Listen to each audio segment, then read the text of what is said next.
دنیا میں جس شخص کو بھی اللہ تبارک و تعالیٰ نے زندگی عطا فرمائی ہے وہ اللہ تبارک و تعالیٰ کی قدرت کا شاہکار ہے۔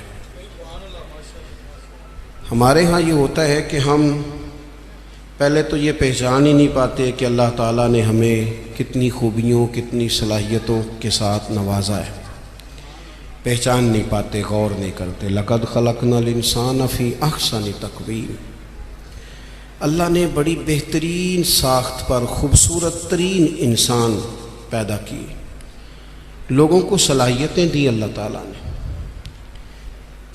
جو آدمی اپنی چالاکی کے ساتھ، تیزی کے ساتھ اور اپنی گفتگو کے فن کے ساتھ کسی بڑے سمجھدار آدمی کو معاذ اللہ دھوکہ دے لیتا ہے اور سیانے لوگوں کو لوگ پریشان کر دیتے ہیں، تو آپ غور فرمائیں، صلاحیت تو اس کے اندر تھی نا، لیکن اس نے غلط جگہ استعمال کی۔ اگر اپنی انہی صلاحیتوں کا وہ صحیح استعمال کرتا تو اللہ تعالیٰ اس سے بہت سارے خیر کے کام لے لیتا۔ پہلے تو ہم پہچانتے نہیں، غور نہیں کرتے۔ وہ جو کہا گیا تھا نا، من عرف نفسہ فقد عرف ربہ، کہ جو اپنے آپ کو پہچان گیا وہی تو اللہ تعالیٰ کو پہچان گیا۔ اپنی صلاحیت پر غور کیا جائے کہ ہم کیا کر سکتے،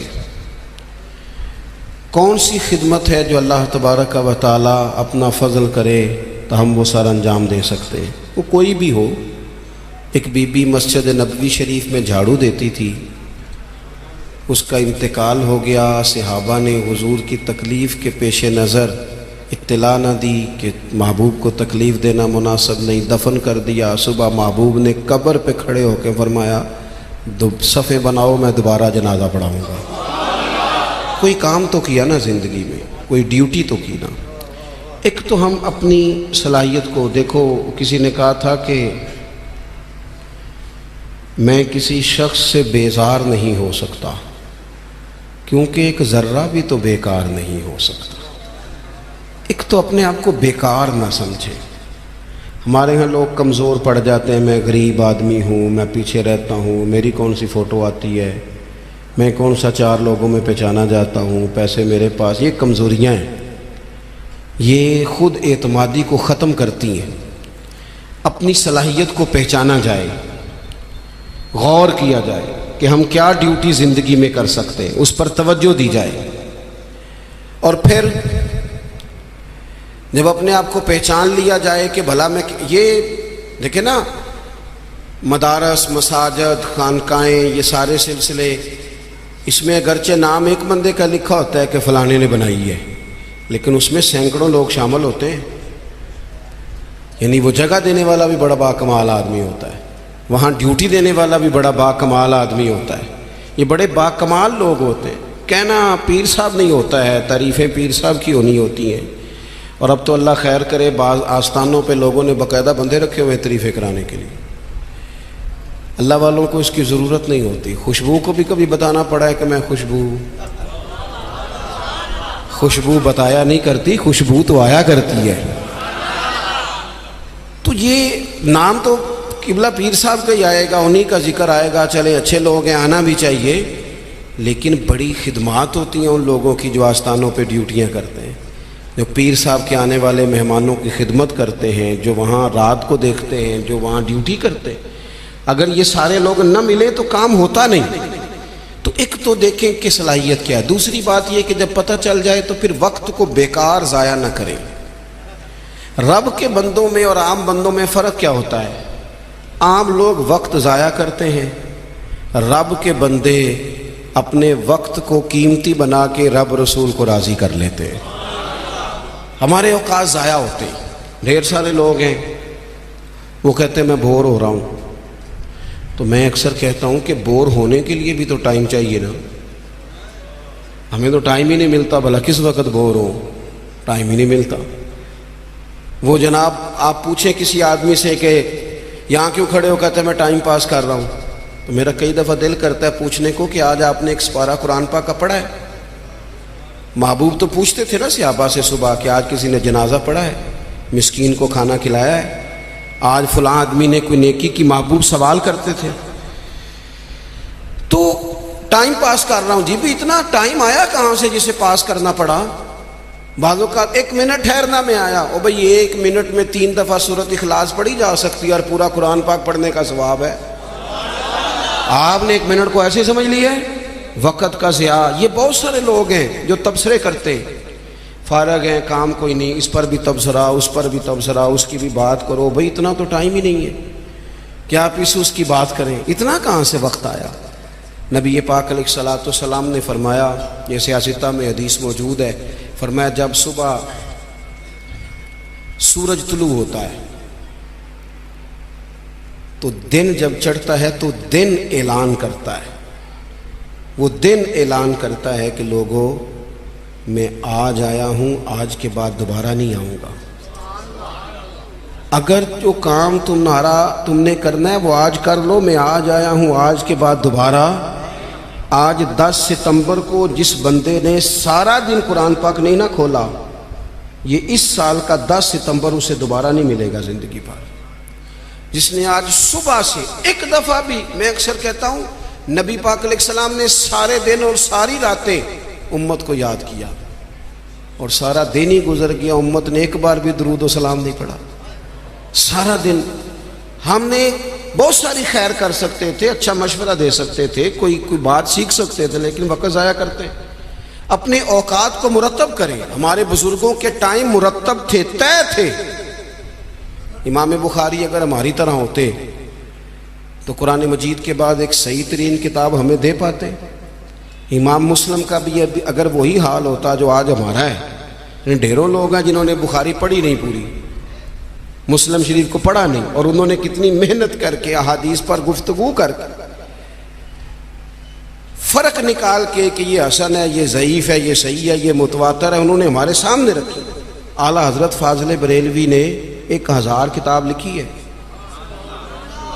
کتنی؟ اور کتاب ایسی نہیں کہ وہ مطلب کانٹ چھانٹ کی کتاب بنا لی ہو، وہ جس سمت آ گئے ہیں سکے بٹھا دیے ہیں. کام ان لوگوں کا مرتب تھا، ان کے وقت میں برکت تھی. حضرت عمر بن عبدالعزیز رحمۃ اللہ علیہ سے ایک دن ان کے خادم سے آپ نے کوئی کام کہا تو کہنے لگا حضور یہ کام کل کر لیں گے. تو آپ فرمانے لگے یہ کام اگر کل کریں گے تو جو کام کل کرنے ہیں وہ کب کریں گے؟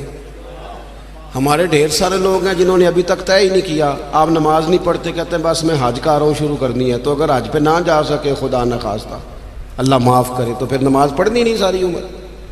میں وہ بچوں کی شادی کر لوں پھر میں ٹھیک ہی ہوں. تو اگر ایسا وقت آیا ہی نہ ہو، خدا نہ کرے، تو پھر کیا پڑھنی نہیں. میں بہت سارے لوگوں سے کہتا ہوں داڑھی شریف رکھ لو، کہتے میں آج نیک نہیں.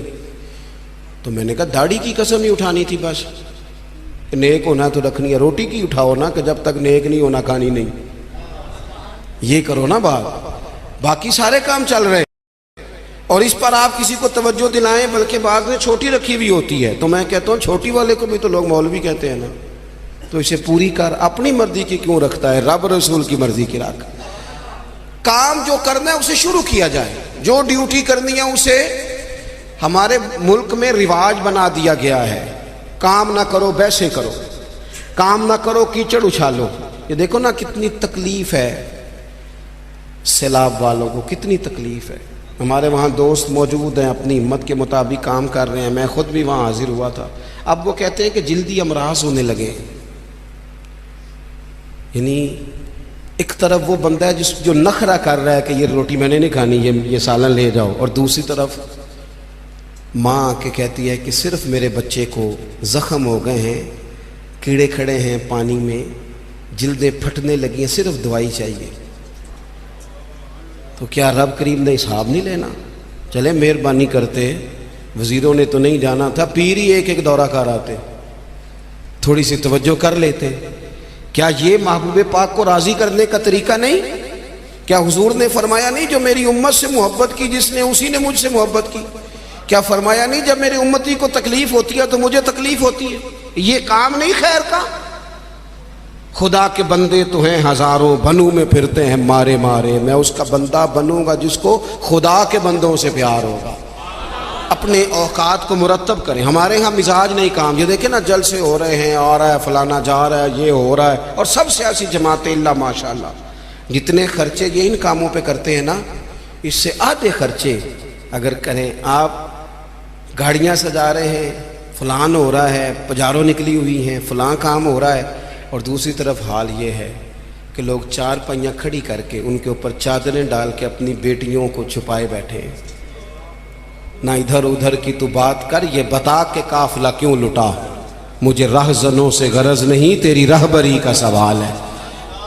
تھوڑا سا توجہ دینے کی ضرورت ہے کہ ہم ترجیحات ہماری کیا ہیں, ہم اصل میں کرنا کیا چاہ رہے ہیں, ہمارا رستہ اور سفر کیا ہے.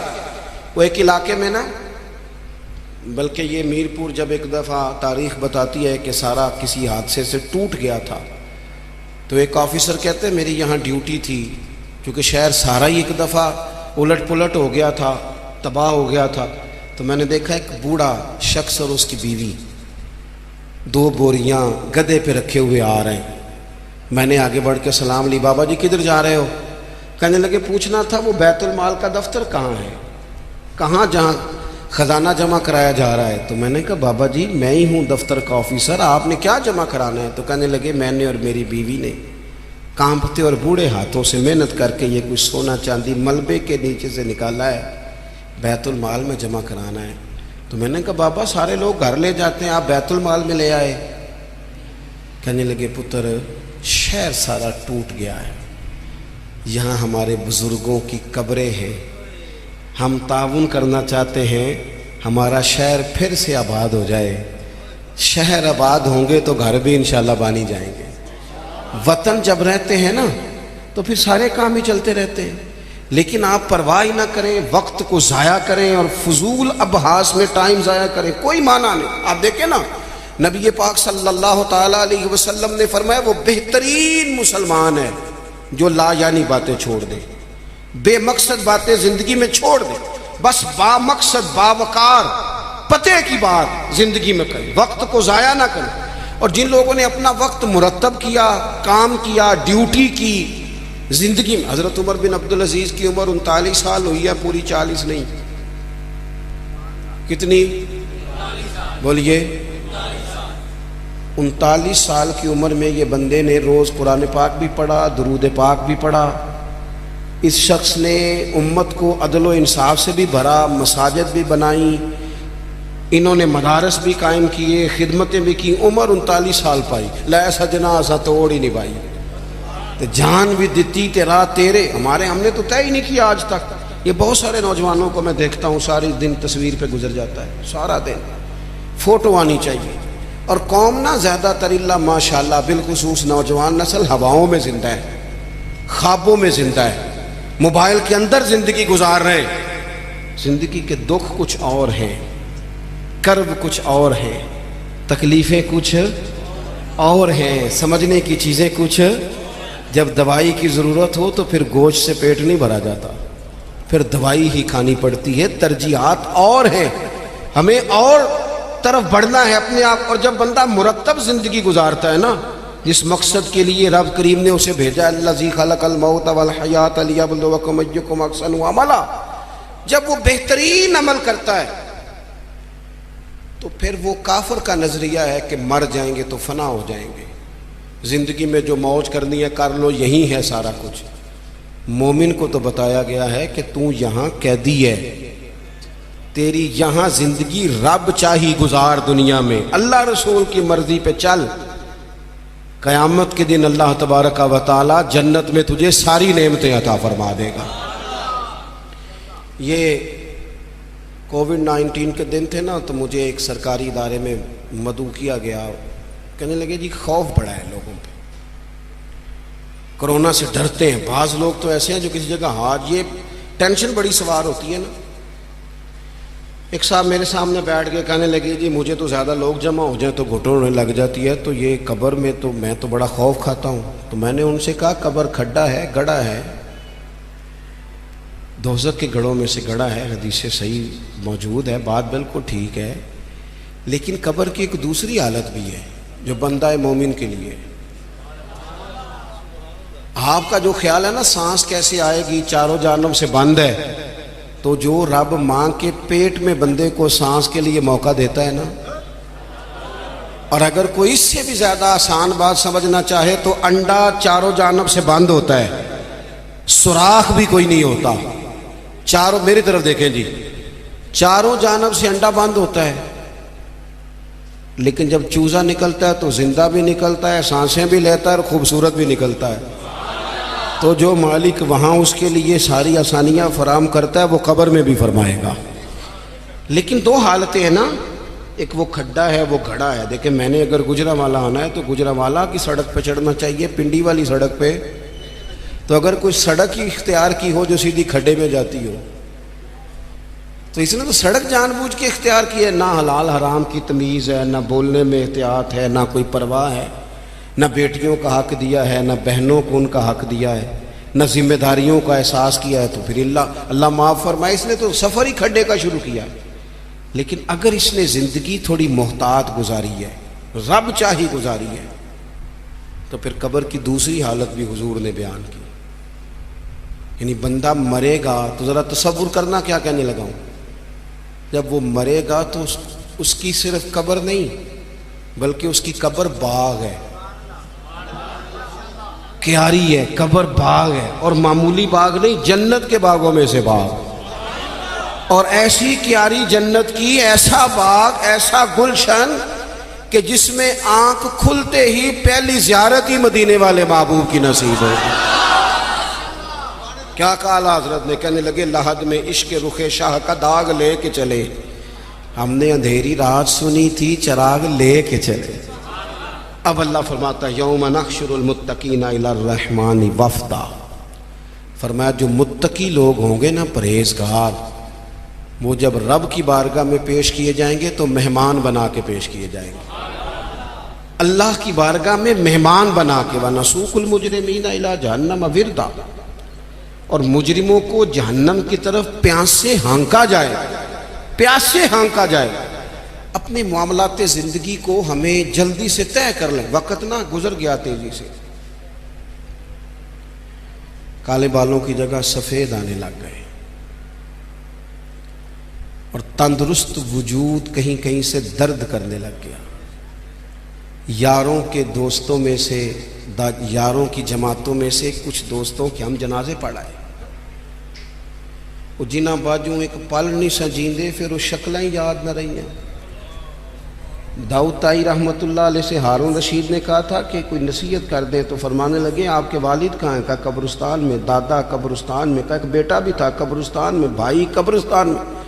فرمانے لگے تو نے اتنے جنازے پڑھے، ابھی بھی میں تجھے نصیحت کروں؟ تیرا کیا خیال ہے؟ وہ چلے گئے، تو نے نہیں جانا؟ او پئیاں دستیاں قبراں جنہ تے پھول پئے، ادھروں تے کوئی نہیں جی آمدہ، ادھروں ہی لکھاں گئے۔ اپنی زندگی میں تھوڑا چیزوں کو طے کریں۔ بڑی ہو گئی تصویریں، بڑی ہو گئی ویڈیو، اور بڑے ہو گئے چکر، اب بڑا کچھ ہو گیا۔ اب تو بھائی کوئی اگلا کام ہو، توجہ ہے اب دوستوں کے میری بات پر، اب کچھ تھوڑی سی نا تیاری ہو۔ اور آخری بات یہ صوفیاء کرام تھے نا، ان کے مصلے آباد تھے، اللہ اللہ کرتے تھے، ہماری جان نہیں چھوٹتی۔ اب تو ڈاکٹر کہتے ہیں کہ بہت سارے لوگ چونکہ وہ زندگی موبائل پہ گزارتے ہیں تو گہری نیند سو ہی نہیں پاتے، ہر وقت توجہ کہیں اور لگی ہوئی ہوتی ہے، ہر وقت وہ تو سنجیدہ مطلب سو ہی نہیں پاتے، چار چار موبائل رکھیں۔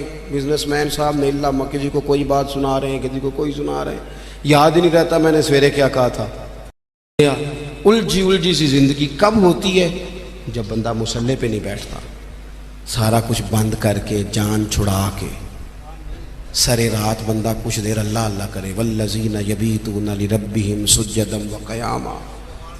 کچھ دکھ بندے کے بڑے ذاتی اور نجی ہوتے ہیں، وہ کسی کو نہیں بتائے جا سکتے، چاہتے ہوئے بھی بندہ نہیں بتا سکتا۔ ہمیں شریعت نے دعا سکھائی ہے، جو کسی سے نہیں کہہ سکتے وہ رب رسول سے کہہ دو، کھول کے کہہ دو، کرم بھی ملے گا، عزت بھی ملے گی۔ تو اپنی زندگی کے معاملات کو ترتیب دیں، بالخصوص مصلی، دعائیں، عبادتیں، اللہ سے جڑے کوئی ڈیوٹی زندگی میں کریں، لیکن خدمت کا مزاج بنائیں۔